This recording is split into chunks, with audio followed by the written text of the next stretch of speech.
I always loved amusement parks.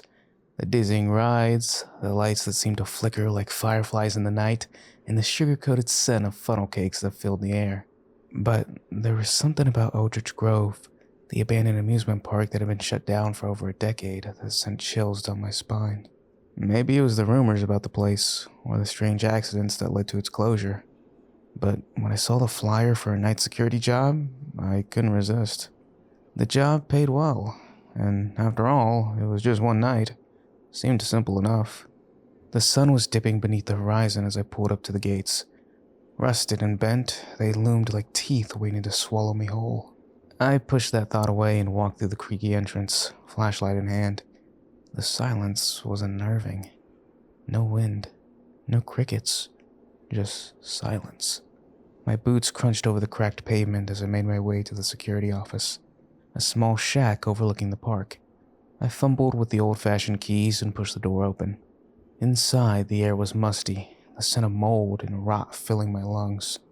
A dusty desk sat in the corner, cluttered with old logs and scribbled notes, remnants of previous guards' records. I didn't have time to read them. I needed to focus on my task, monitor the cameras, check the rides, and make sure the animatronics, the park's infamous mascots, were secure. There were 6 animatronics in total, each stationed at a different part of the park. Clowny, the jester, was in the funhouse. Max the fox watched over the roller coaster. Bonnie the bear sat at the Ferris wheel. Timmy the tortoise was stationed near the children's carousel. Daisy the cow was somewhere near the food stands, and Charlie the chimp was in the arcade. They were all supposed to be powered down, decommissioned like the rest of the park. But rumors spread after Eldritch Grove closed. Strange things happened to people who dared to come near them. I settled into my chair, staring at the monitor. The old cameras flickered, showing grainy footage of the rides, the overgrown paths, and the animatronics. Their lifeless forms stared back at me through the screens, frozen in place.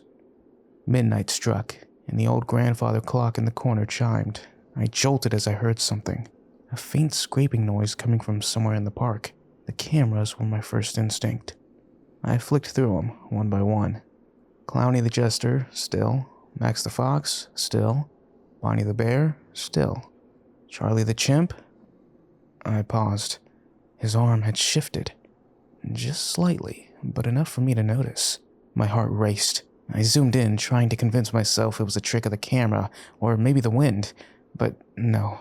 His hand, once dangling by his side, now rested on the arcade machine beside him. I looked up from the monitor, my heart pounding against my chest. It was just a machine. Just metal and wires. But the darkness in the park seemed to grow thicker, and I knew I had to check it out.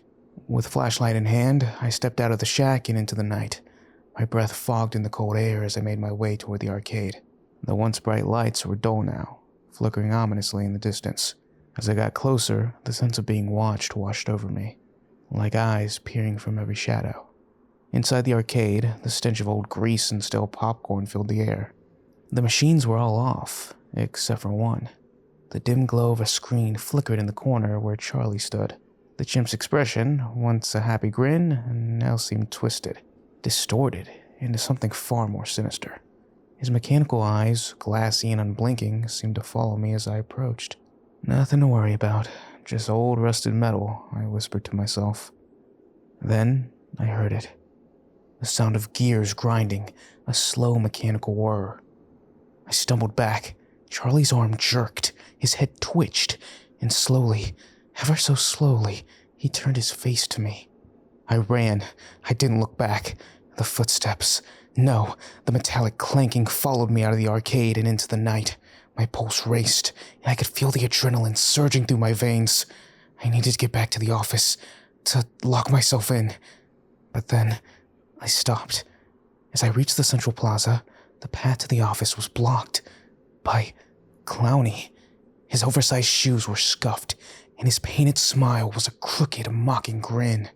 His jester's hat jingled as he took a slow step toward me, his eyes glowing faintly red in the darkness.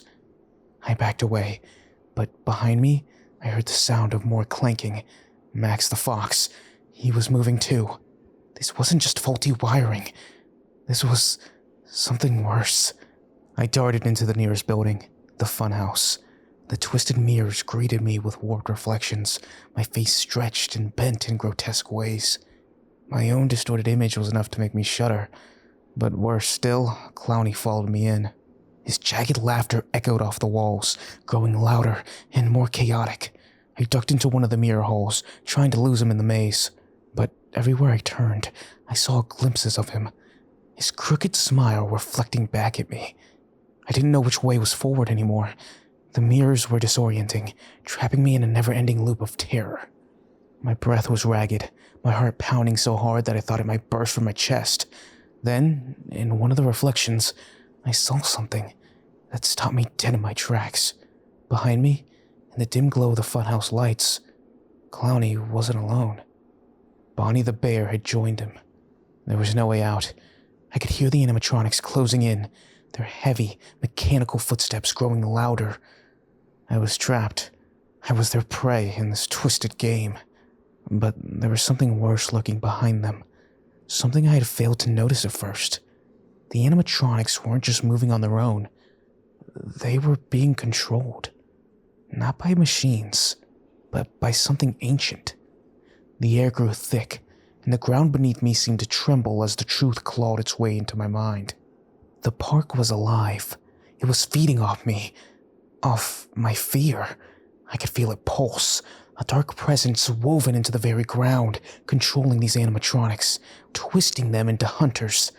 I couldn't stay here. I couldn't outrun them forever. I turned, desperate, searching for any exit. The mirrors reflected only darkness now, the last remnants of light swallowed by the park's hunger. And then, through the black void, I saw a door, a way out. I didn't hesitate. I sprinted for it, throwing myself through into the night air. But as I stumbled out, I realized something horrifying. I wasn't back in the park. I was in another part of it. Someplace deeper. The lights were off, the rides looming like dead skeletons in the fog. And in the distance, I could see the Ferris wheel turning, which should be impossible without power. Bonnie the bear sat at its base, watching me.